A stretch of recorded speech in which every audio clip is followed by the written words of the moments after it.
संत रामपाल जी महाराज एक ऐसे महान संत जिन्होंने अपनी सतभक्ति, तत्व ज्ञान, करुणा और सेवा के बल पर समाज में नई मिसाल कायम की है। संत रामपाल जी महाराज की अगुवाई में उनके सभी सतलोक आश्रमों से समाज कल्याण के अद्भुत कार्यों ने समाज को सुनहरे भविष्य की एक नई उम्मीद दिखाई है। संत रामपाल जी महाराज से नाम दीक्षा लेने के बाद लाखों लोगों की लाइलाज बीमारियां जैसे कैंसर, एड्स आदि ठीक हुई। संत जी के ज्ञान से प्रेरित होकर उनके अनुयायियों ने लाखों यूनिट रक्तदान किया। संत जी ने लाखों बहन बेटियों का दहेज मुक्त विवाह करवाया।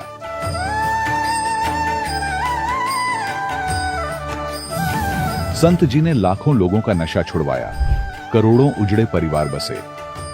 संत जी के आश्रमों में समागम के दौरान निःशुल्क नेत्र चिकित्सा, दंत चिकित्सा प्रदान की जाती है।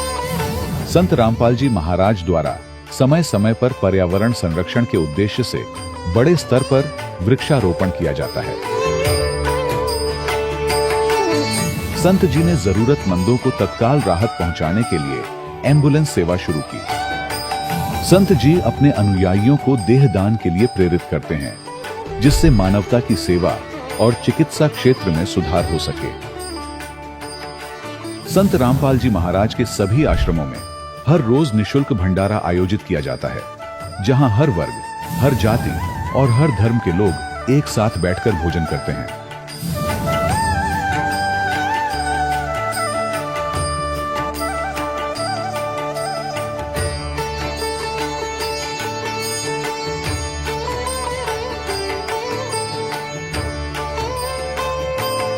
संत रामपाल जी महाराज के आश्रम में हजारों बुजुर्गों को सम्मान और प्यार के साथ जीवन जीने का अवसर मिलता है।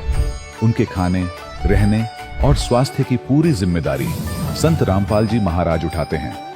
अनाथ बच्चों के लिए संत रामपाल जी महाराज के सभी आश्रम किसी वरदान से कम नहीं। यहाँ उन्हें शिक्षा, संस्कार और भविष्य के लिए बेहतर अवसर प्रदान किए जाते हैं। चाहे बाढ़ हो, भूकंप या महामारी, संत रामपाल जी महाराज और उनके अनुयायी हमेशा ही जरूरतमंदों के लिए सबसे आगे खड़े रहते हैं। कोविड महामारी के दौरान संत रामपाल जी महाराज के आश्रमों से करोड़ों लोगों के लिए भोजन, दवाइयां और जीवन रक्षक सामग्रियां उपलब्ध कराई गई। चाहे गरीब की मदद हो या किसी शोषित और पीड़ित वर्ग के हक और सम्मान की लड़ाई, संत रामपाल जी महाराज ने हमेशा ही उनकी दबी आवाज को सरकारों तक पहुंचाया है और उन्हें उचित न्याय दिलवाने में अहम भूमिका अदा की है। समाज में आध्यात्मिक और सामाजिक मूल्यों के प्रति जागरूकता लाने में संत रामपाल जी महाराज हर कदम पर मानवता के सच्चे सेवक साबित हुए हैं। संत रामपाल जी महाराज का जीवन हमें सिखाता है कि सच्ची सेवा वही है जो निस्वार्थ भाव से की जाए। आइए हम भी इस महान सेवा के कार्य में इस महान संत से जुड़ें और संत रामपाल जी महाराज से नाम दीक्षा लेकर अपने जीवन को धन्य बनाएं।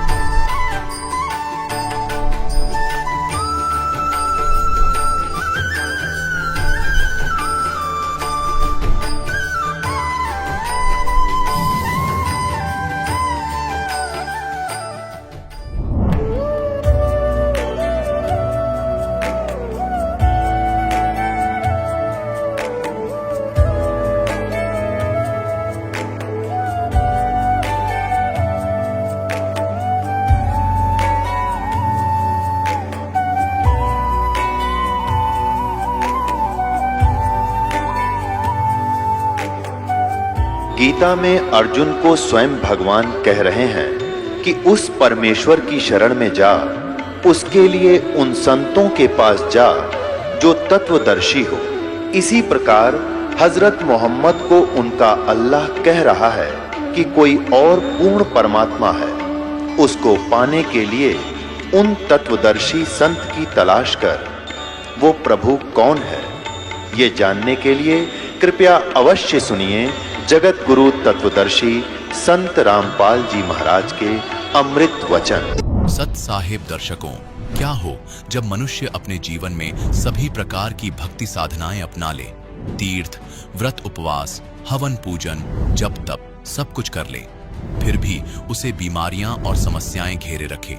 दर्शकों, ऐसी ही कहानी थी राजस्थान के रहने वाले राम प्रताप वर्मा जी की। राम प्रताप जी ने अपने जीवन में हिंदू धर्म में प्रचलित सभी प्रकार की भक्ति साधनाएं अपनाई, लेकिन फिर भी इन्हें न तो मानसिक शांति मिली और न ही कभी शारीरिक कष्टों से मुक्ति।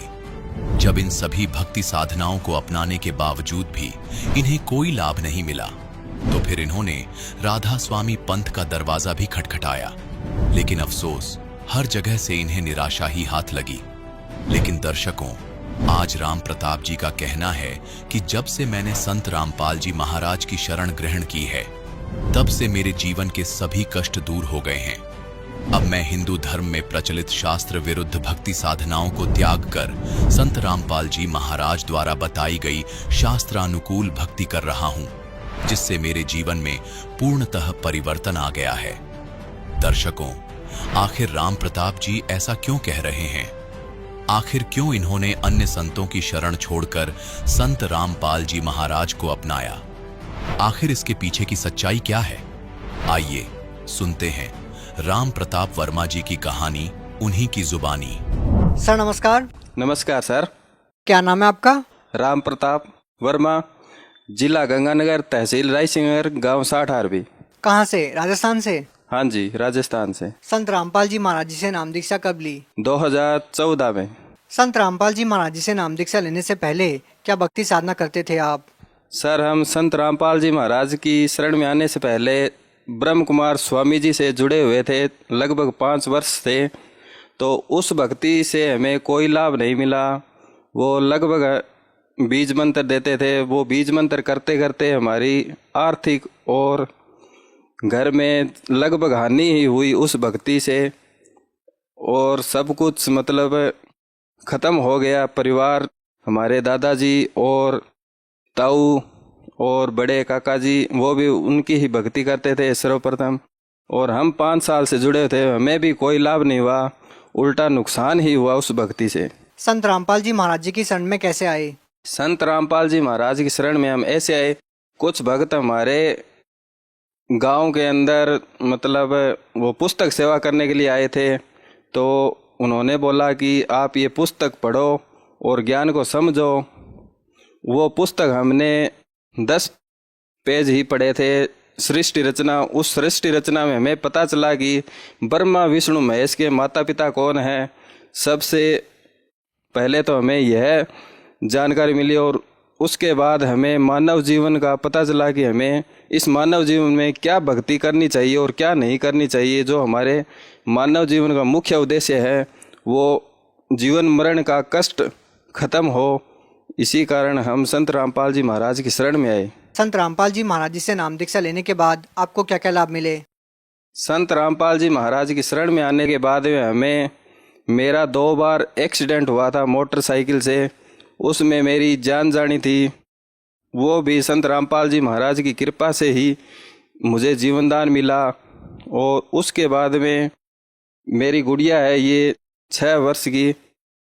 कहाँ पे है जी? बुला लो। ये गुड़िया है सर, मेरी 4 वर्ष की थी पहले, और आस पड़ोस के लोग कहने लगे थे कि ये बच्ची बोलती नहीं है और सुनाई भी इसको कम देता ही है, मुँह की तरफ देखती रहती है, इसको आपको डॉक्टरों को चेक करवाना चाहिए।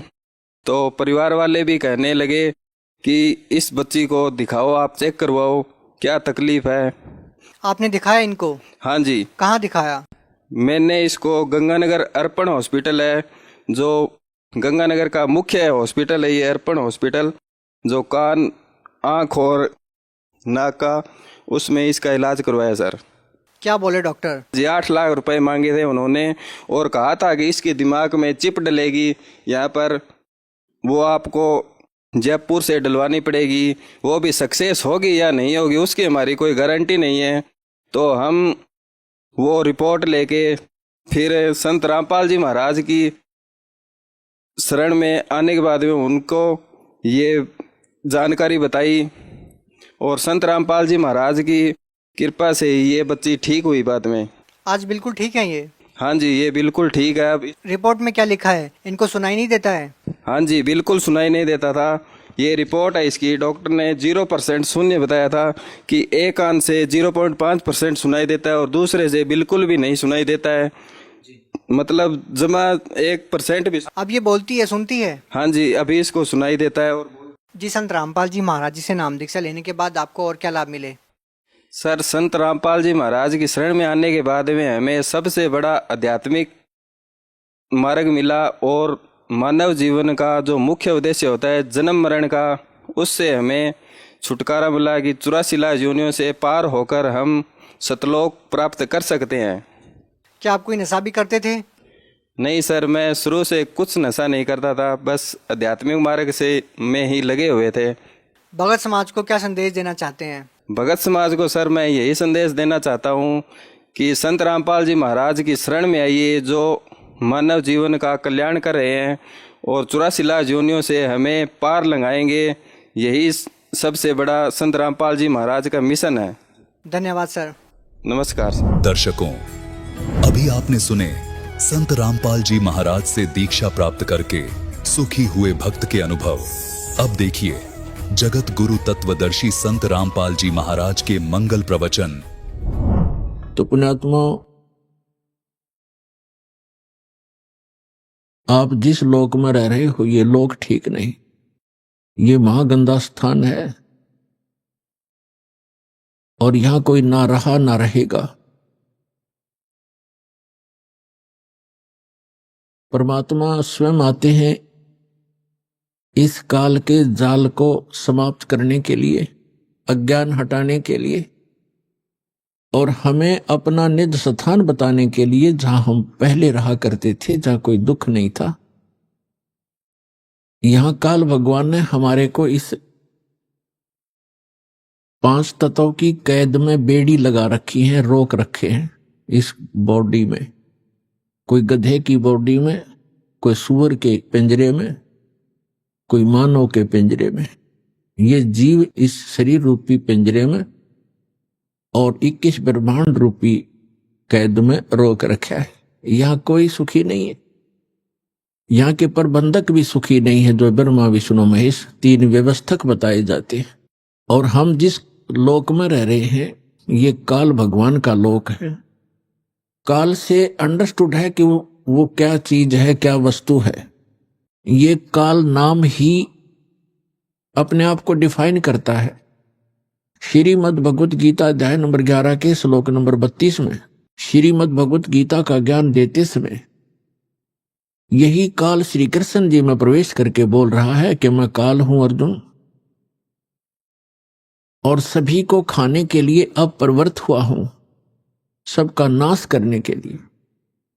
गीता अध्याय नंबर 11 के श्लोक 21 में अर्जुन कह रहा है कि हे भगवान, आप तो ऋषियों को भी खा रहे हो, आप तो सिद्धों को भी खा रहे हो, जो वेद मंत्रों से आपकी स्तुति भी कर रहे हैं, आप उनको भी नहीं बख्श रहे हो। कोई आपकी जाड़ों में लटक रहे हैं, कोई आपके मुंह में प्रवेश कर रहे हैं। तब इसने कहा कि मैं काल हूं भाई, मैं सबको खाने के लिए अब प्रवृत्त हुआ हूं। तो पुण्यात्माओं, श्री कृष्ण जी काल नहीं थे। उन्होंने पहले कभी अपने आप को काल नहीं कहा, उसके बाद कभी काल नहीं कहा। और ये कहना कि मैं अब प्रवृत्त हुआ हूं, श्री कृष्ण तो पहले वहां विद्यमान थे। इसका नाम काल है। परमात्मा ने आकर बताया है, जो सबके पिता हैं, सबके जनक हैं, कि इस काल को 1 लाख मानव शरीरधारी प्राणी नित्य खाने पड़ते हैं। उसके लिए सब अपनी व्यवस्था करवा रहा है अपने तीनों पुत्रों से। रजगुण युक्त ब्रह्मा जी को कर रखा है, सतगुण युक्त विष्णु जी को और तमगुण युक्त श्री शिव जी को, शंकर जी को। इन तीनों से ही ये सब व्यवस्था अपनी करवा रहा है। ब्रह्मा जी से निकल रही तरंगों, उसके अंदर से निकल रही उस वासना से हम सभी जीव प्रभावित होते हैं और संतान उत्पत्ति करते ही करते हैं। विष्णु जी के अंदर से निकल रही सतोगुण की तरंगों, उसके अंदर वो वासना निकलती है जिससे हम प्रभावित होकर के यहां एक दूसरे के साथ मोह के अंदर, ममता के अंदर ग्रस्त रहते हैं। हमारे बस की बात नहीं कि हम यहां से ये मोह हटा सके। तो आप तीसरा जो भगवान है श्री तमोगुण युक्त शंकर जी की आप कार्यशैली से परिचित हैं कि वो संहार करते हैं। किस लिए करते हैं? जब पैदा हुए हैं तो मारने की क्या आवश्यकता है? पैदा किए हैं तो उनको मारा क्यों जाता है? हमारी बुद्धि काम करना बंद कर गई क्योंकि हमने ये प्रोसेस फाइनल मान लिया और कोई विकल्प नहीं। तो परमेश्वर ने आके बताया कि तीनों भगवान भले ही अपने अपने स्थानों पर रहते हैं। आपके प्रभु श्री ब्रह्मा जी रजोगुण युक्त, श्री विष्णु जी सतोगुण युक्त और श्री शंकर जी तमोगुण युक्त। ये अपनी अपनी राजधानी, इनके द्वीप हैं, नगरी है, ऊपर लोक है, शिवपुरी है, विष्णु लोक है, विष्णुपुरी है, ब्रह्मापुरी है। ये वहां रहते हैं, लेकिन उनके अंदर से निकल रहे गुणों का प्रभाव है, जो वासना है, इन तीन लोकों पर उनकी रेंज है, पृथ्वी लोक, पाताल लोक और स्वर्ग लोक। तो वहीं से वो प्रभावित कर रहे हैं यहां पर सबको। जैसे एक मकान के अंदर दूसरे कक्षों में व्यक्ति बैठे होते हैं और रसोई के अंदर मिर्चों का छोंक लगता है, तो अन्य कक्षों में बैठे हुए व्यक्ति भी प्रभावित होते हैं, जबकि वो स्थूल साकार वस्तु रसोई के अंदर है मिर्च, उसके गुण ने वहां प्रभावित किया और उनको छींकें आने लगी। उनके बस की बात नहीं कि उन छींकों को वो रोक सके किसी कीमत पर। ठीक इसी प्रकार ये तीनों काल के पुत्र श्री ब्रह्मा जी, श्री विष्णु जी, श्री शिव जी भले ही हमसे दूर बैठे हैं, उनके अंदर से निकल रही जो उनके महक है, उनके अंदर से जो गंध है, वो हमें यहां पर भी प्रभावित कर रही है, जिस कारण से हम संतान उत्पत्ति करते हैं। फिर मोह ममता, संपत्ति में मोह, माता पिता के अंदर ममता, बच्चों के अंदर हमारा राग, ये जीव के बस का नहीं। और मृत्यु हमारे बस नहीं, क्योंकि ये भगवान शिव का डिपार्टमेंट है, जो काल भगवान ने इनको सेवा दे रखी है। अब जैसे कोई कसाई का नौकर है, अब वो नौकरों की क्या पार बसाएगी कि वो कहेगा जिसको कि इतने बकरे ला के इस बाड़े में मेरे इस स्टॉक में ला के छोड़ दे, वो लाएगा। और दूसरे नौकर की सेवा लगा रखी है कि इन सब बकरों को तू इनकी सेवा कर, इनको चरा, जल पिला, गर्मी सर्दी से बचा, यहां रख, पालन कर इनका, वो करेगा ही करेगा। और तीसरे नौकर की उसने ड्यूटी लगा रखी है कि तुम मुझे जितने आवश्यक हो निकाल के यहां ला, इनको काट और सप्लाई करो। तो उनके बस की बात नहीं है, वो कितने नेक व्यक्ति हों, वो तीनों नौकर, लेकिन वो अपनी ड्यूटी को करनी ही पड़ेगी। इसी प्रकार ये तीनों देवता इस काल कसाई के, काल भगवान के पुत्र और साथ में नौकर हैं, व्यवस्थक हैं। और पुण्यात्माओं, इस काल भगवान को श्राप लगा हुआ है। 1,00,000 मानव शरीरधारी प्राणी ये नित्य आहार करता है। परमेश्वर ने आके बताया हमारे को, जैसे परमेश्वर चारों युगों में आते हैं, और जो ये सत्संग चल रहा है ये उसी उपलक्ष्य में है कि ये वो शुभ दिन है जिस दिन परमात्मा ने हमारे ऊपर दया करी। कलयुग के अंदर हम दुखी प्राणियों को, भ्रमित प्राणियों को आके सही दिशा देने के लिए वो परमात्मा उस अच्छे लोक को छोड़कर हमारे लिए इस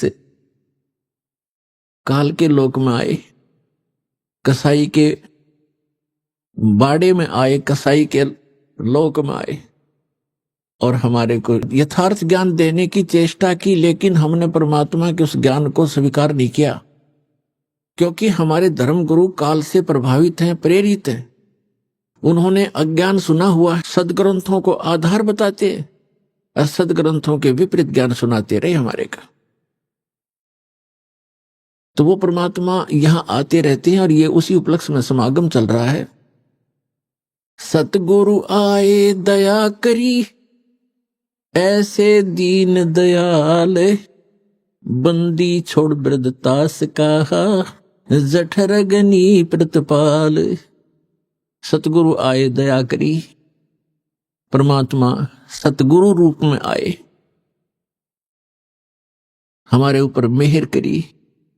ऐसे दीन दयाल, हमने कैसी भयंकर गलती कर रखी है पुण्यात्माओं, लेकिन ये दयालु घणे हैं। हम भरी थाली का ठोकर मार के आए हो आप, हम सभी नालायक हैं हम। वहां में सर्व सुख प्राप्त थे सतलोक में, आपको सर्व सुख सुविधाएं थी, विमान था प्रत्येक का अलग अलग, वहां पर हर प्रकार की सुविधाएं थी, सदाबहार वृक्ष है, झरने बह रहे हैं, कोई गर्मी और सर्दी नहीं है, सुंदर युवा शरीर रहता है, गर्मी सर्दी मच्छर माखी कुछ नहीं, किसी चीज का अभाव नहीं, कोई दुर्घटना नहीं। ऐसे सर्व सुख संपन्न लोग को छोड़कर इस काल के साथ यहां धक्के खाने आ गए। और आज हमारी क्या दुर्गति कर रखी है, कोई जीव सुखी नहीं।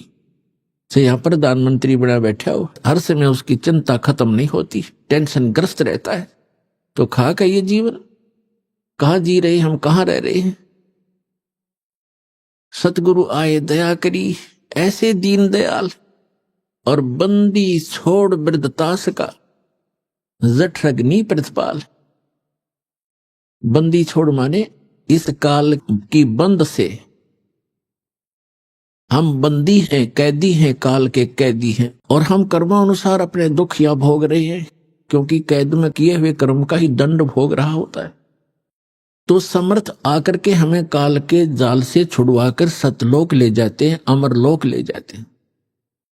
इसलिए वो बंदी छोड़ खाते हैं। अमर करूं सतलोक पठाऊं, ताते बंदी छोड़ कहाऊं।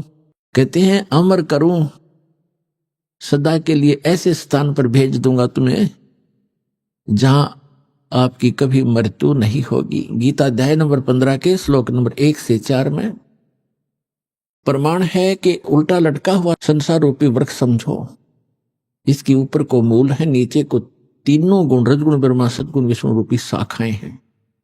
और जो संत इसके सभी विभाग बता देता है अलग अलग करके, स वेदविद, वो वेद के तात्पर्य को जानने वाला है, वो तत्वदर्शी संत है।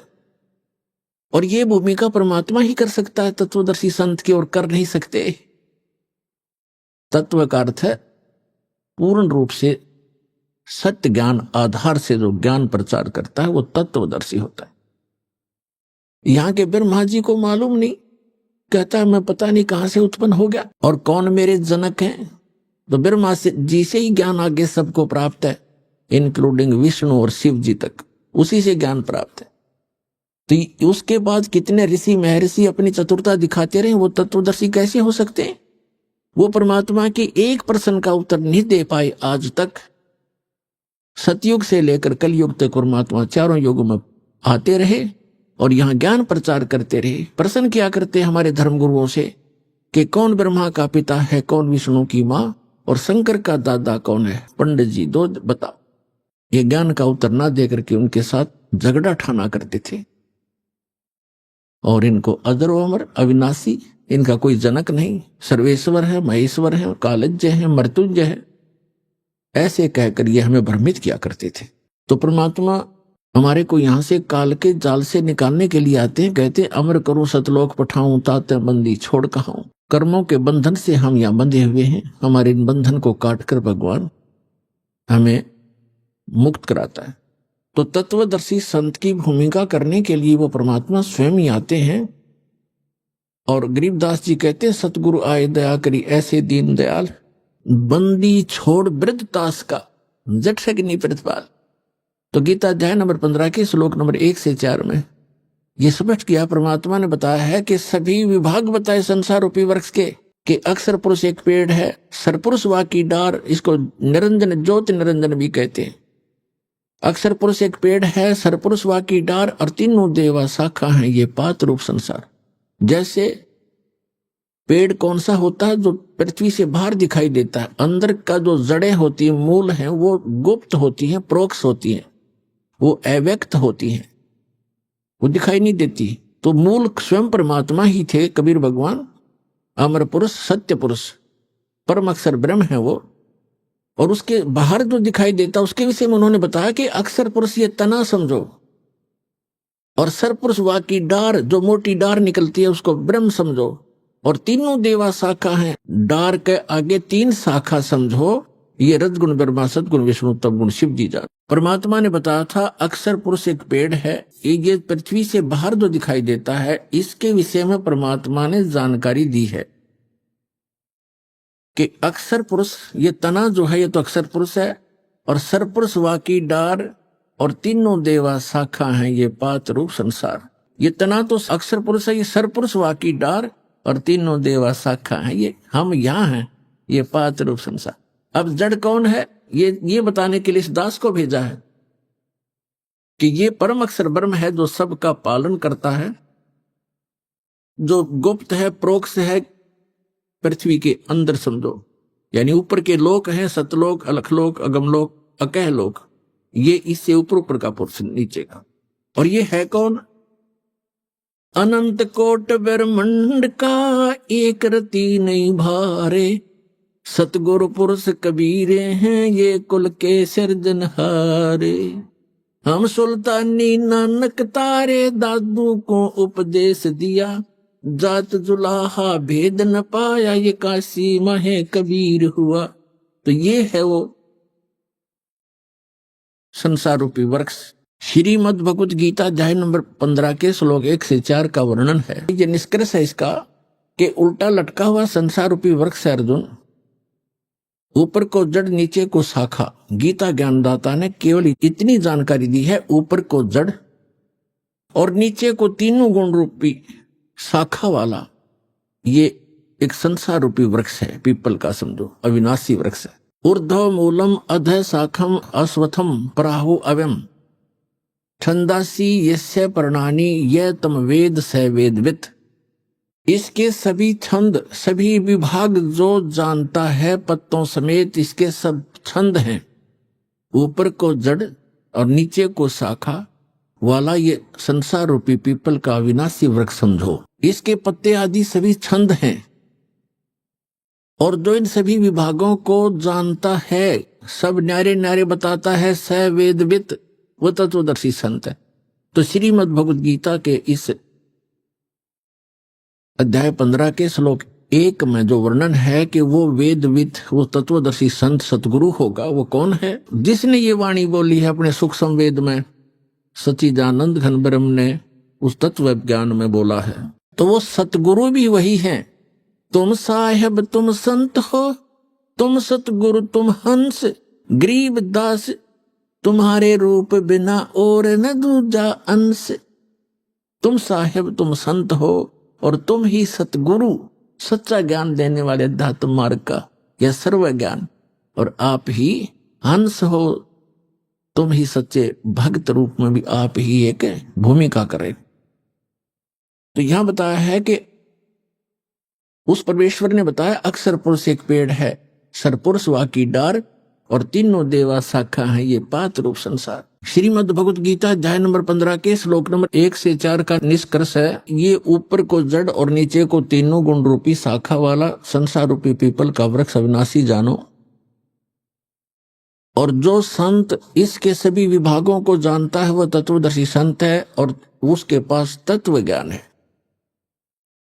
श्रीमद् भगवत गीता अध्याय नंबर 4 के श्लोक 32 में स्पष्ट किया है, सच्चिदानंद घन अपने मुख कमल से यथार्थ ज्ञान, तत्व ज्ञान बोलता है।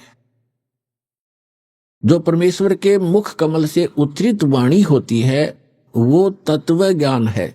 उसके अंदर आध्यात्मिक यज्ञों का यानी आध्यात्मिक अनुष्ठानों का विस्तृत विवरण होता है, और उसको जानने के बाद फिर सभी कर्मों से, सभी पापों से मुक्त प्राणी हो जाता है।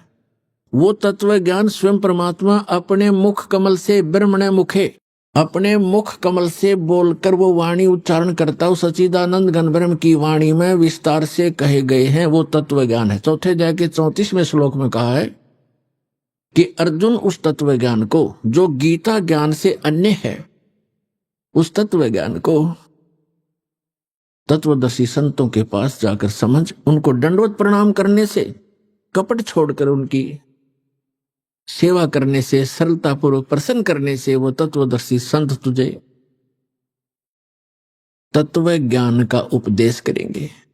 तो 15वें अध्याय के प्रथम मंत्र में उसकी पहचान बताई है श्रीमद् भगवत गीता में, कि जो इस ऊपर को जड़ नीचे को तीनों गुण रूपी शाखा वाला ये संसार रूपी वृक्ष समझो, और इसके सभी विभाग पत्ते आदि इसके सभी भाग हैं, और जो संत इन सब विभागों को जानता है, सब पार्ट्स जानता है, इसके अंग भिन्न भिन्न बताएगा, स वेदविद वो तत्वदर्शी संत है। और 15वें अध्याय के 4थे श्लोक में कहा है कि तत्व ज्ञान रूपी शस्त्र से इस अज्ञान को काटकर उसके पश्चात परमेश्वर के उस परम पद की खोज करनी चाहिए, जहां जाने के बाद साधक फिर लौटकर संसार में कभी नहीं आते,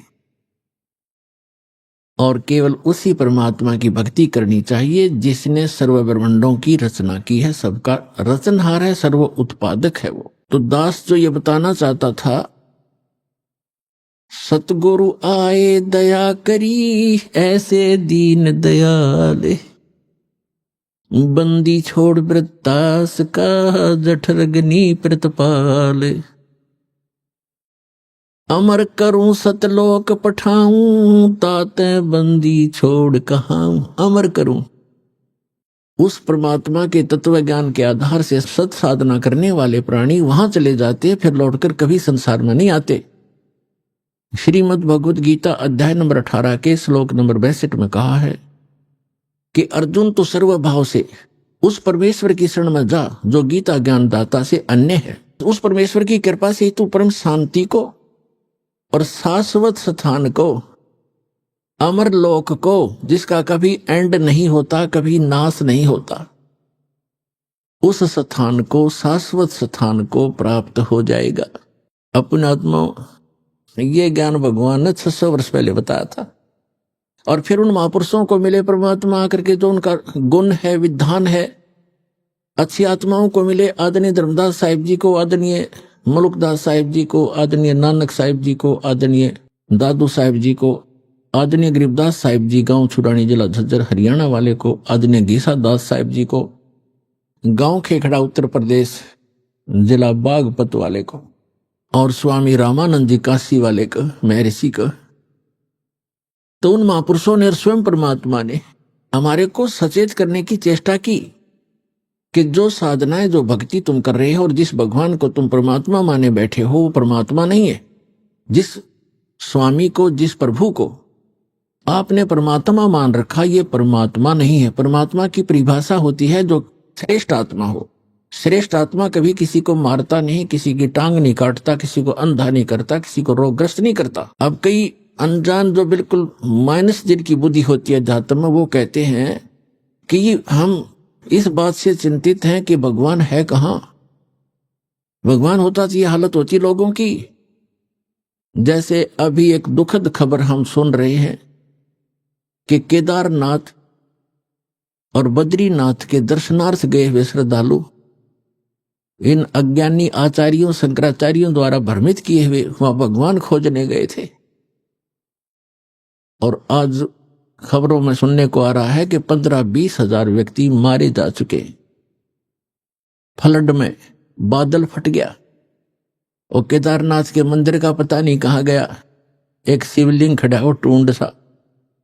तो पुण्यात्मा परमात्मा 600 वर्ष पहले आए, उसके बाद उनके ज्ञान से परिचित महापुरुषों ने यही ज्ञान सुनाया, और वो कहा करते थे, चारों युग में संत पुकारे और कूक कहा हम हेल रे, हीरे माणक मोती बरसे ये जग चुगता ढेल रे। परमात्मा 600 वर्ष पहले बताया करते थे, और उनसे परिचित महापुरुष आदरणीय गरीबदास साहिब जी ने कहा है कि चारों युग में संत पुकारे, कबीर साहिब की महिमा गाई है, और कूक कहा हम हेल रे, हमने रुक के मार मार के, आवाज लगा लगा के, शोर मचा मचा के बता दिया कि हम तत्व ज्ञान और सत साधना रूपी हीरे मोतियों की वर्षा कर रहे हैं। आप इनको नहीं उठा रहे हो, ग्रहण नहीं कर रहे हो, और आन उपासना रूपी इन भ्रमित किए हुए आचार्यों और शंकराचार्यों, ऋषियों, महर्षियों, मंडलेश्वरों के द्वारा भ्रमित किए हुए आप बहुमूल्य वस्तु को छोड़कर कंकर पत्थर इकट्ठे कर रहे हो, या आन उपासना, इन तीर्थों पे जाके मत्था टेकना, वहां दर्शनार्थ जाना, कल्याण की इच्छा करना, ये तो आपकी भूल है, बाल बुद्धि है। परमात्मा कहते हमरा ज्ञान किन्हें ना सुनिया, और ये पर भी लेन जात है दुनिया। पुण्यात्माओं, हमें बड़ा दुख है कि हमारे भाई बहन वहां किसी गंदी मौत मरे केदारनाथ की इस दुर्घटना में। कलेजा मुंह को आता है। हमारी ही दशा ऐसी हो रही है उनकी इस दीनता को देखकर। कोई भूखा मर के अचानक बैठे हैं, धर्मशालाएं बह गई है, कोई सो रहा था, कोई भगवान के गुण गा रहा था, आज उनका पता नहीं कहां चले गए। तो पुण्यात्माओं, जिनके वो सदस्य मरे होंगे उनकी क्या हालत होगी। तो कैसा है ये लोग। यहां संतों ने, महापुरुषों ने बताया है, नानक साहिब जी कहते, ना जाने काल की कर डारे, और किस विध ढल जा पासावे, और जिनाते सरते मौत खुड़क दी उन्हानु केड़ा हासावे। तो पुण्यात्माओं, परमात्मा स्वयं आकर के हमें ज्ञान सुनाया करते थे। इन अज्ञानी गुरुओं ने काल प्रेरित होकर अपने स्वार्थवश हमारे तक यथार्थ ज्ञान भगवान का दिया हुआ आने नहीं दिया। और कबीर साहब दुलाहा, एक धानक, एक निर्धन व्यक्ति, और फिर लास्ट में एक कवि, और ज्यादा ही किसी ने उपमा दी तो एक भक्त कहकर उनकी फाइल को क्लोज कर रखा था, उनकी हिस्ट्री बंद कर दी थी, लाल को कूड़े के ढेर में डाल दिया था। इस दास को पारखू बनाया, जोरही बनाया। इस दास ने उस लाल की परख की और ढंडोरा पीटा, अनाउंसमेंट करनी शुरू कर दी कि ये लाल है जिसको तुम पत्थर मान रहे हो और जिनको तुम हीरे मोती समझते हो, वो कौड़ी हैं, वो बहुमूल्य नहीं है। इस प्रचार के लिए, अपने भाई बहनों तक ये सत्य संदेश पहुंचाने के लिए दास ने और दास के साथ पहले समय से लगे हुए मेरे बच्चे और बेटियों ने बहुत कुछ कठिनाइयों का सामना अवश्य करना पड़ा। जेलों में जाना पड़ा, जगह जगह इन नकली लोगों ने, झूठों ने हमारे ऊपर झूठे मुकदमे भी बनवाए बच्चों के ऊपर। लेकिन हमें पता लग गया है कि वो अनजानपने में ये सब कुछ कर रहे हैं। जिस दिन उनको भी ये ज्ञान होगा, वो भी उसी भगवान के बच्चे हैं और वो हमारे साथ हो जाएंगे, उनका कल्याण हो जाएगा। हमारा उद्देश्य किसी की भावनाओं को ठेस पहुंचाना नहीं, हमारा उद्देश्य उनको सही दिशा देना है कि जिससे आपका भी, आपके परिवार का भी, और आपके जो इस गलत साधना करके चले गए, मृत्यु को प्राप्त आज प्रेत पितर बने हुए, उनका भी उद्धार हो जाएगा इस साधना से, जो दास बताता है। अब जैसे भावनाओं को ठेस पहुंचाने की बात जो ये मूर्ख लोग करते हैं, जो स्वार्थी करते हैं, जनता को भ्रमित करते हैं कि हमारी भावनाओं को ठेस पहुंचा दिया, इन मंदिर, मस्जिदों, गुरुद्वारों और चर्चों की पूजा को ठीक नहीं बताया, मंदिरों में जाने को गलत बताते हैं, मूर्ति की पूजा गलत बताते हैं, केदारनाथ, अमरनाथ, इन धामों और तीर्थों पर जाने को गलत बताते हैं। ये हमारी भावनाओं को ठेस पहुंचाते हैं। पुण्यात्माओं, भावनाओं को ठेस नहीं पहुंचाया जाता। यदि किसी के पास यथार्थ ज्ञान है और उस ज्ञान के आधार से कोई ज्ञान बताता है, वो तो ऐसा है जैसे बच्चे होते हैं, छोटे छोटे बच्चे, अग्नि जल रही होती है और बच्चा उस अग्नि की भट्ठी की तरफ चलता है और उसको कोई देख लेता है, बुद्धिमान व्यक्ति, कि ये बच्चे अग्नि की भट्ठी की तरफ जा रहे हैं, ये जल जाएंगे।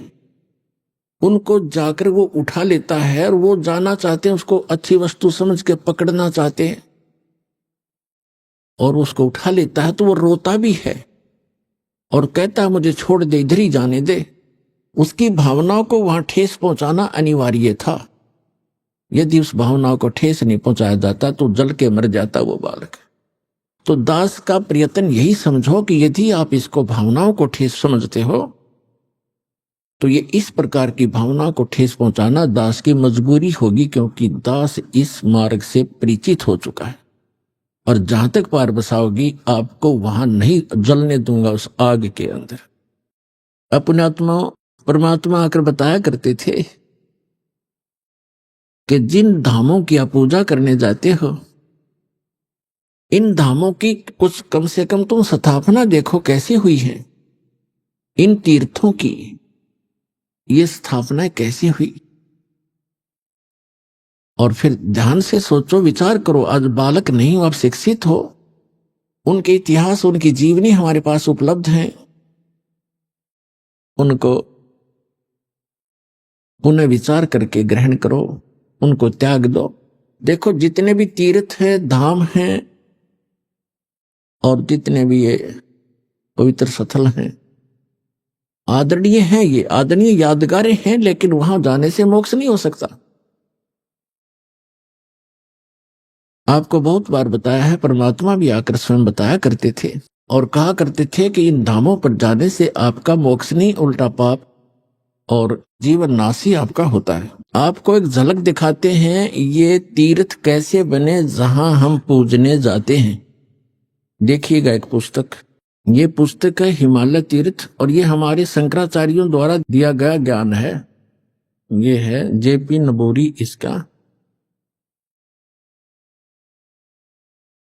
प्रकाशक है। ये देखिएगा हिमालय तीर्थ, जेपी नबोरी, उप मुख्य कार्यकारी श्री बद्रीनाथ केदारनाथ मंदिर समिति, ट्रैक्स एंड टूर्स, कलकत्ता, और ये यहां से छपे। अब हम इसके आपको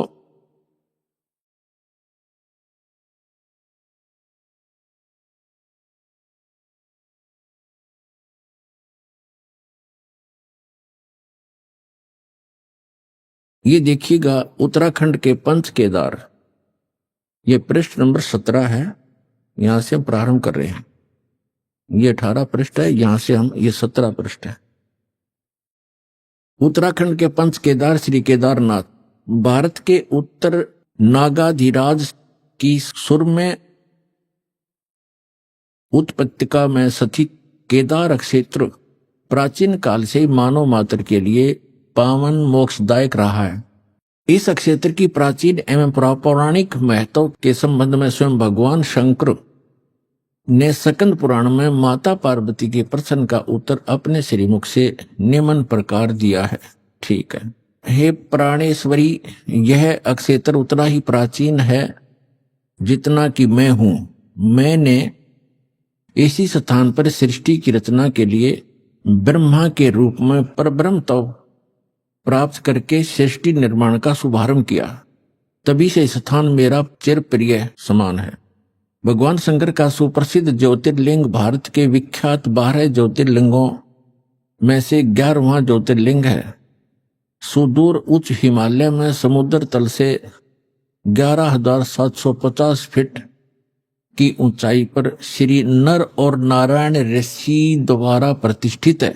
पुराणों के अनुसार इस पुण्य फलदायी ज्योतिर्लिंग की स्थापना के संबंध में इसका इस प्रकार वर्णन अनंत रत्नों के जनक अतिशय पवित्र केदार नामक अत्यंत शोभा से युक्त शिखर पर पूर्व काल में महातपस्वी अपने आत्माओं ये तीर्थ और ये धाम कैसे बने हैं इसकी थोड़ी सी झलक दिखाएंगे, फिर दास मौखिक सुनाएगा, वो अच्छा समझ में आएगा। अब देखिएगा, अब हम 18 पृष्ठ पर आगे 17 पर पढ़ लिया। यहां पर पीछे से हमने पढ़ा है, यहां से फिर पढ़े। यह है कि पवित्र केदार नामक अत्यंत शोभा से युक्त शिखर पर पूर्व काल में महातपस्वी कौन? ऋषि श्री नर और नारायण ने, ये 2 ऋषि थे, नर और नारायण ने भगवान शिव को प्रसन्न करने के लिए बड़ी कठिन तपस्या की। इस तपस्या से तीनों लोकों में उनकी चर्चा होने लगी, जिसकी सभी लोकों में प्रशंसा होने लगी। फलस्वरूप भगवान शंकर भी नर नारायण की तपस्या से प्रसन्न हुए और उन्होंने प्रत्यक्ष प्रकट होकर ऋषियों को दर्शन दिए। दोनों ऋषियों ने भगवान भोलेनाथ के दर्शन किए दर्शन से आनंद विभोर होकर स्तुतियों और मंत्रों से उनकी पूजा अर्चना की। भगवान शिव ने अत्यंत प्रसन्न होकर उनसे वर मांगने को कहा। भगवान शंकर की यह बात सुनकर उन दोनों ऋषियों ने देवादिदेव महादेव से प्रार्थना की। यहाँ, हे प्रभु, यदि आप प्रसन्न हैं और वर देना चाहते हैं तो अपने इसी स्वरूप में जगत कल्याण एवं हमारी पूजा प्राप्त करने हेतु यहाँ सचित होवे, ताकि जगत का महान उपकार एवं भक्तों के मनोरथ आपके दर्शनों से परिपूर्ण हो। इस प्रकार भगवान शंकर नर नारायण की भक्ति से प्रसन्न होकर वहां सचित हुए। देवादिदेव महादेव, यदि आप हम पर प्रसन्न हो तो भक्तों के कल्याण हेतु आप सदा सदा के लिए अपने स्वरूप को यहाँ स्थापित करने की कृपा करें। यहाँ आकर आपका दर्शन पूजन करने वाले मनुष्यों को आपकी अविनाशी भक्ति प्राप्त होगी। ऋषियों की प्रार्थना सुनकर भगवान शिव ने ज्योतिर्लिंग के रूप में वहां यह वास करना स्वीकार कर लिया। भगवान शिव से वर मांगते हुए नर और नारायण ऋषियों ने इस ज्योतिर्लिंग और इस पवित्र स्थान के विषय में जो कुछ कहा है वह अक्षर से सत्य है। इस ज्योतिर्लिंग के दर्शन पूजन तथा यहाँ स्नान आदि करने से भक्तों के लौकिक फलों की प्राप्ति के साथ साथ अचल शिव भक्ति और साथ ही मोक्ष की प्राप्ति भी सहज हो जाती है। हिमालय में केदार नामक पर्वत शिखर पर प्रतिष्ठित होने के कारण इस ज्योतिर्लिंग को श्री केदारेश्वर ज्योतिर्लिंग के नाम से जाना जाता है। केदार शब्द का शाब्दिक अर्थ है ऐसे स्थान से होता जहां दलदल एवं अति मात्रा में पानी हो। केदार क्षेत्र में यही स्थिति है, क्योंकि भगवान शंकर जलधारा प्रिय हैं। नर और नारायण ऋषियों के पश्चात अन्य ऋषि मुनियों व भक्तों द्वारा यह ज्योतिर्लिंग पूजित रहा। तत्पश्चात महाभारत काल में पांडवों द्वारा गोत्र हत्या अर्थात महाभारत युद्ध में अपने भाई बंधुओं आदि की हत्या के पाप से मुक्त हेतु यहाँ पर देवादिदेव महादेव की आराधना की गई। इसी प्रसंग में पुराण में एक कथा आती है। अपने आत्मा पहले ये निष्कर्ष बताते, थोड़ा उसके आगे और शेष पढ़ के सुनाऊंगा, क्योंकि अब ये वर्तमान में एक बहुत दुर्दांत घटना घटी है जिससे आत्मा रो रही है, दुखी है, क्योंकि वो भी हमारे एक तरफ भटक रहे थे, परमात्मा के लिए वहां गए और वहां उनको क्या मिला सर्वविदित है, कहने की आवश्यकता नहीं। अब क्या बता रहे हैं कि नर और नारायण नाम के दो ऋषि वहां तपस्या करा करते उस दलदल में, केदार माने दलदल, और उनकी तपस्या से प्रसन्न होकर भगवान शिव आगे। तो पुण्यात्माओं, वो भगवान शिव कौन आगे? इस काल के जाल को कबीर भगवान ने आके समझाया है कि ये काल जो है, जैसे इसने गीता अध्याय नंबर 4 के श्लोक नंबर 5 और 9 में कहा कि अर्जुन, मेरे और तेरे बहुत जन्म हो लिए, तू नहीं जानता मैं जानता हूं, मेरे जन्म और कर्म अलौकिक हैं। और गीता अध्याय नंबर 7 के श्लोक नंबर 24 और 25 में इसने बताया है कि मैंने एक प्रतिज्ञा कर रखी है, मैं अपनी योग माया से छुपा रहता हूं, मैं कभी किसी के सामने अपने वास्तविक रूप में नहीं आता। तो ये क्या करता है, जैसे कोई ऋषि साधना करता है, उसको किसी को विष्णु रूप में दर्शन दे देता है, अपने पुत्र विष्णु के रूप में, तो वो ऋषि विष्णु का उपासक बन जाता है, उसी का ज्ञान प्रचार करता है कि सर्वेश्वर है, महेश्वर है, सबकी स्थिति पालन और सहार करने वाला यही है। कोई भक्त साधना कर रहा है तो किसी को ब्रह्मा जी के रूप में दर्शन दे देता है, तो वो कहता है कि ये ब्रह्मा जी हमारे सामने रहते हैं, देवता यही भगवान है, सर्वशक्तिमान है, मैंने समाधि दशा में इसके दर्शन किए, ये छुपाई है अपने आप को। इससे उन ब्रह्मा जी और विष्णु जी को भ्रम हो जाता है कि हम ये सचमुच भगवान है। इसी कारण से शिव पुराण में प्रकरण आता है, विद्वेश्वर संहिता के अंदर। एक बार ब्रह्मा जी गए विष्णु जी के पास और ब्रह्मा जी कहने लगे कि पुत्र तू मेरा खड़ा होकर सम्मान क्यों नहीं करता, मैं तेरा पिताया हूं, मैं तेरा जनक हूं, सारी सृष्टि का उत्पत्ति करता हूं। विष्णु जी लेटे लेटे कहते हैं कि आजा बेटा बैठ जा, तू मेरा पुत्र है, तू मेरी नाभि कमल से उत्पन्न हुआ, मैं ही सर्वशक्तिमान हूं, मैं सबका रचने वाला हूं। इस बात पर दोनों लड़ पड़े। फिर ये काल आ गया, वहां पर शिव रूप धारण करके इन दोनों के बीच में एक लिंग खड़ा कर दिया, तेजों में स्तंभ। ये लड़ना भूल गए, ऊपर ऊपर नीचे ढूंढने लगे, फिर खुद आके प्रकट हुआ शिव रूप में।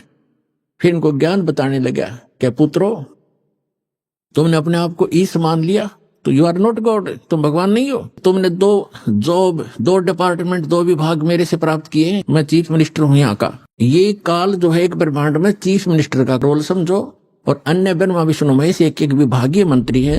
अभी आपने सुने संत रामपाल जी महाराज के मंगल प्रवचन। आइए अब सुनते हैं संत रामपाल जी महाराज से नाम दीक्षा लेकर सतभक्ति करके अद्भुत लाभ प्राप्त करने वाले अनुयायी के विचार। दर्शकों, क्या हो जब कोई व्यक्ति बचपन से ही अपने धर्म में बताई जाने वाली भक्ति साधना को पूरी श्रद्धा के साथ करता आ रहा हो, लेकिन इतनी साधना करने के बावजूद भी उसे कोई लाभ ना मिले और वो बीमारियां और परेशानियों से घिरा रहे। ऐसे में उसका भगवान पर से विश्वास डगमगाना लाजिमी है। दर्शकों, ऐसी ही कहानी थी हरियाणा के रहने वाले संजय जी की। संजय जी ने बचपन से ही अपने धर्म में प्रचलित सभी प्रकार की भक्ति साधनाएं पूरी श्रद्धा और निष्ठा के साथ की, लेकिन इसके बावजूद भी इन्हें हर जगह से निराशा ही मिली। इनके जीवन में ना तो शारीरिक सुख था और ना ही शांति। लेकिन दर्शकों, आज संजय जी का कहना है कि जब से मैंने संत रामपाल जी महाराज की शरण ग्रहण की है, तब से मेरा जीवन पूर्णतः बदल गया है। अब मुझे ज्ञान हुआ है कि शास्त्रों के अनुकूल भक्ति साधना कौन सी है। जिस भक्ति साधना को मैं बचपन से करता आ रहा था, वह तो शास्त्रों के विरुद्ध थी और इसी कारण मुझे उससे कोई लाभ नहीं मिल रहा था। दर्शकों, आखिर संजय जी अपने धर्म में परंपरागत रूप से की जा रही भक्ति साधना को शास्त्रों के विरुद्ध क्यों बता रहे हैं? आइए सुनते हैं संजय जी की कहानी उन्हीं की जुबानी। सर नमस्कार। नमस्कार। सर क्या शुभ नाम है आपका?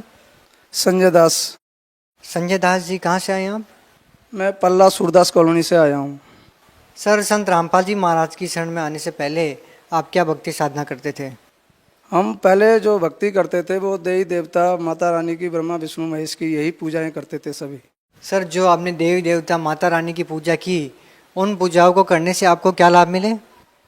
लाभ तो कुछ पता नहीं है, क्या लाभ मिला क्या नुकसान हुआ इसके बारे में तो हमें कुछ मालूम नहीं पता चला। यही भक्ति करते आ रहे, जो सब लोग हमारे माता पिता सभी लोग जो करते आए, जो बताते रहे वही करते रहे हम। तो फिर आप सर संत रामपाल जी महाराज की शरण में कैसे आए? उनके बारे में आपको कैसे पता चला? हमारे दिल्ली में एक दोस्त रहते हैं, वो मेरे साथ ही काम करते थे। वो पहले वहाँ जाते थे आश्रम में, तो हम लोग सोचते थे कि ये कहाँ जाते हैं, 3-3 4-4 दिन वहीं रहते हैं, तो हम लोग उल्टा सीधा बोलते थे। आज मैं अपने संत रामपाल जी महाराज से माफ़ी चाहते हैं कि जो हमने उनके बारे में उल्टे सीधे शब्द बोले थे। तो वो मेरे जो दोस्त हैं वो मेरे को पहले बताते रहे कि भाई ऐसे है वैसे है। तो कुछ दिन के बाद उनकी बात कुछ मेरी समझ में आई। बात समझ में आई तो मैं उनसे पहले सत्संग सुनने के लिए मांगी।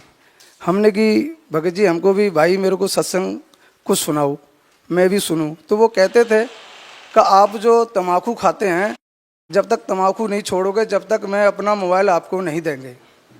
तो वो मोबाइल देने से मना कर दिया हमको। तो हमने कि भाई मैं ये छोड़ दूंगा, मुझे थोड़ी सत्संग तो सुना दो। तो उन्होंने सत्संग हमको सुनाई, मगर पहले हमारा नशा छुड़वा दिया उन्होंने कि नशा नहीं छोड़ोगे तो आपको हम मोबाइल नहीं देंगे। तो हमने ठीक है भाई, मैं आज के बाद कभी नशा नहीं करेंगे। उन्होंने कि ठीक है। तो मेरे को उन्होंने सत्संग सुनने को दिया। मैंने 10-15 दिन गुरुजी महाराज की सत्संग सुनी। सत्संग सुनते सुनते सुनते सुनते मेरे को बहुत अच्छा लगा। तो हमने एक बार, हमारे जो दोस्त जो हैं भाई, वो आश्रम जा रहे थे, दिवाली का समय था, तो वो आश्रम जा रहे थे। हमने कि भाई मेरे लिए एक चिप ला देना वहाँ से गुरुजी की। तो वो बोले कि वहाँ से चिप नहीं मिलेगी आपको, आपको तो खुद ही जाना पड़ेगा तो ही गुरुजी की चिप मिलेगी, सत्संग तो ही आपको मिलेगी। तो हमने कि भाई तो फिर कैसे करें? कह रहे आप देख लेना कैसे क्या करना है। तो हमने ऐसे किया कि दिवाली थी, दिवाली के समय मेरा मन नहीं लग रहा था। अच्छा, तो फिर मुझे को संत रामपाल जी महाराज की जो सत्संग मेरे को बहुत अच्छी लगी, तो मैंने फैसला किया कि मैं आश्रम जाऊंगा। आश्रम गया तो मैं उस दिन आश्रम पहुंचा तो हमको वहीं वो भगत जी मिले, हमको नाम उपदेश दिलवाया और नाम उपदेश दिलाया, मैंने गुरुजी का आशीर्वाद लिया। सर, संत रामपाल जी महाराज की शरण में जाने के बाद आपको क्या लाभ मिले? सर मेरे को, हम जब गुरुजी की शरण में पहुँचे, संत रामपाल जी महाराज की शरण में जब पहुँचे, तो मेरे को पहले से बीमारी थी बवासीर की। बवासीर की बीमारी में काफ़ी दिन से इलाज कराया था, मेरी बीमारी ठीक नहीं हो रही थी। तो मालिक का मैंने नाम उपदेश लिया संत रामपाल जी महाराज का, तो नाम उपदेश लेके मंत्र जाप करने से फिर मेरे को मेरी बीमारी कुछ ही दिनों बाद ठीक हो गई, बिल्कुल कोई दिक्कत नहीं मेरे को फिर महसूस हुई। और उसके बाद मेरी बेटी को ऊपरी चक्कर था, 6 सालों से परेशान थी वो, और मैं सब जगह भक्ति जो भी करानी थी सब कराई, कराने के बाद भी कोई ठीक नहीं हुआ। फिर मैं अगले महीने अपनी बेटी को ले गया गुरुजी महाराज के यहाँ, वहाँ दीक्षा दिलाई। दीक्षा दिलाने के बाद उसको मालिक संत रामपाल जी महाराज ने आशीर्वाद दिया, और आशीर्वाद देने से ही मात्र वो फिर ठीक हो गई। आज दिन तक कभी कोई दिक्कत नहीं आई। हम संत रामपाल जी गुरुजी से नाम दीक्षा ले ली और सतलोक आश्रम से आए थे हम। तो आने के बाद मेरे को बाइक से मैं जा रहा था एक दोस्त के यहाँ, तो एक काले भैंसे से मेरा एक्सीडेंट होते होते बच गया। वो मालिक की दया से मुझे ये जीवन दान मिला। उस दिन से फिर मैं मालिक की शरण में और दृढ़ता बढ़ती गई। सर मेरे जो सारी जो नशा पानी थे, मांस मर्दा था, ये सब खाते पीते थे, वो सब मेरा छूट गया।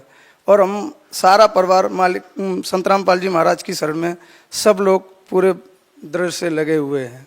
मानसिक शांति सब ठीक ठाक है। सब पहले जैसे कि हर पैसे टके से परेशान रहते थे, अब मालिक की संत रामपाल जी महाराज की दया से अब जो है सब ठीक है, सही रोजी रोटी चल रही है और मकान भी ठीक है और सब कुशल मंगल है मालिक की दया से। सर आप भगत समाज को क्या संदेश देना चाहेंगे? सर मैं ये दास यही कहना चाहेगा कि संत रामपाल जी महाराज की शरण में आएँ और नाम दीक्षा लें और अपना मोक्ष कराएं, और जो शास्त्र विधि के हिसाब से जो ज्ञान दे रहे हैं हम संत रामपाल जी महाराज, उसको समझें और सत्संग सुनें और अपना कल्याण करवाएं। सर आप लोगों का संत रामपाल जी महाराज के प्रति इतना दृढ़ विश्वास, सर इसका क्या कारण है? सर मैं संत रामपाल जी की महाराज की शरण में गया हूँ, जब से पूरा लाभ मिल रहा है। देवी देवताओं की जो पूजा अन्य करी हमने और पूरे जीवन करते आए, उनका मुझे कोई लाभ नहीं मिला कभी भी। और अब जो लाभ मिल रहा है तो हमारे जो भगवान हैं वो संत रामपाल जी महाराज ही हैं। और दुनिया वाले से सबसे यही इस दास की प्रार्थना है कि उस ज्ञान को देखें और परमात्मा को समझें और अपने मन को महसूस करें, एहसास करें सत्संग को सुन के परमात्मा की को कि परमात्मा आए हुए हैं, सिर्फ थोड़ा सा ध्यान देना है बस। और परमात्मा आए हुए बैठे हैं यहाँ पर, इस संसार में आए हुए हैं। अब आप लोगों को सोचना है क्या करना है क्या नहीं करना है, सब कुछ फैसला कर रखा है। सारे वेद शास्त्र गीता बाइबल सब दिखा दिए, नहीं है तो आप खुद चेक कर लो, जो दिखा रहे हैं उनको चेक करके आप खुद समझ लो।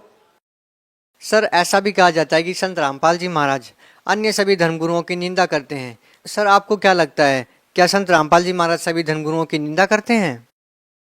संत रामपाल जी महाराज ने कभी किसी की निंदा करी नहीं है। उन्होंने तो सिर्फ एक सच्चाई दिखाई है। कोई व्यक्ति अगर किसी चीज़ में कोई मिलावट करता है या जहर देता है, अगर कोई कह देगा भाई ये इसमें मिलावट होगी, इसको खा के आप मर जाओगे, अगर ये बताना कोई निंदा है तो उसको आप निंदा समझ रहे हैं तो आपकी गलती है। उसको देख लें और देख लें, पढ़ के देख लें, समझ के देख लें कि क्या चीज़ है। सच्चाई सामने आ जाएगी अपने आप, सच्चाई नहीं कभी छुपती नहीं है। तो इसलिए संत रामपाल जी महाराज कभी किसी की निंदा नहीं कर रहे हैं, ये सच है, सत्य बता रहे हैं और सच को दिखा रहे हैं, प्रमाण कर रहे हैं। खुद आप देखो, वो कोई निंदा नहीं करते हैं गुरुजी। सर भारतवर्ष को संतों की भूमि कहा जाता है, यहाँ पर हजारों लाखों संत हैं। सर आप उन सबको छोड़कर संत रामपाल जी महाराज की ही शरण में क्यों गए? सर इसका क्या कारण है? संत रामपाल जी महाराज की शरण में इसलिए गया क्योंकि जो संत रामपाल जी महाराज ने दिया है, जो दिखाया है, वो चीज़ आज दिन तक किसी ऋषि ने, किसी गुरु ने, किसी धर्म गुरु ने नहीं दिखाई। जो उन्होंने बताया उन्हीं शास्त्रों को सभी ऋषि मुनि पढ़ते आए, सबने दिखाया, मगर किसी ने आज दिन तक नहीं बताया कि इसमें ये चीज़ लिखी है। वो हमारे संत रामपाल जी महाराज ने दिखाई, प्रमाण किया और सब कुछ बताया भी है और मैं प्रमाण भी दिया, हर चीज़ का प्रमाण दिया है कि यही सच है। जो सतगुरु रामपाल जी महाराज सब वेद शास्त्रों के हिसाब से बताते हैं और वही सच है, इसलिए मैं उनकी शरण में गया हूँ। सर धन्यवाद आपका। सत साहेब।